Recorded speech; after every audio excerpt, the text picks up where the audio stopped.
एक लड़की को एसआईपी शुरू किए हुए बस 1 साल हुआ था और भैया उसका पूरा इन्वेस्टमेंट रेट दिखने लगा। वो घबरा गई, दोस्तों से पूछा, एडवाइजर को कॉल किया और सबने एक ही बात बोली कि एसआईपी में कभी लॉस नहीं होता। पर ये लॉस आया कहां से? आज इसी झूठ का पर्दाफाश करते हैं। एसआईपी कभी लॉस नहीं देती, ये बात पूरी तरह सच नहीं है और जितने लोग ये मानकर बैठे हैं वो स्टेटमेंट लाल देखते ही भैया डर जाते हैं। सीधा डाटा देखो, जब हाल ही में बाजार गिरा तो सैकड़ों एसआईपीज में से हर 5वीं एसआईपी नेगेटिव में चली गई थी, वो भी सिर्फ 1 साल के अंदर। और जिन्होंने 2023-24 में नई एसआईपी शुरू की थी उनमें से कुछ की तो हालत ऐसी हो गई, लार्ज कैप में 27% तक नुकसान, मिड कैप में 56% तक और स्मॉल कैप में 60% तक। सुनकर डर लगता है ना। अब असली सवाल, तो क्या एसआईपी धोखा है? बिल्कुल भी नहीं।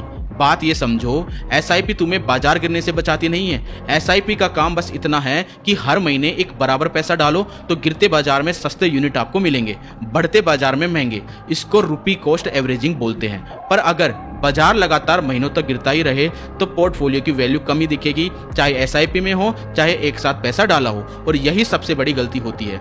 स्टेटमेंट लाल दिखते ही भैया लोग घबराकर एसआईपी बंद कर देते हैं और ये सबसे नुकसान वाला फैसला है, क्योंकि जब बाजार सस्ता है तभी सबसे ज्यादा यूनिट्स मिल रहे होते हैं। एसआईपी रोकने का मतलब है कि सस्ते दाम पर मिल रहा फायदा भी छोड़ देना, बिल्कुल आपके हाथ से। डाटा भी यही बोलता है। 2018 में जिन लोगों ने एसआईपी शुरू की थी उस साल भी बाजार बुरी तरह गिरा था, पर जिन्होंने एसआईपी बंद नहीं की आगे चलकर उन्हीं की एसआईपी ने सबसे अच्छा रिटर्न दिया, क्योंकि गिरावट में इकट्ठा किए सस्ते यूनिट्स बाद में भैया उनके मुनाफा बन गए।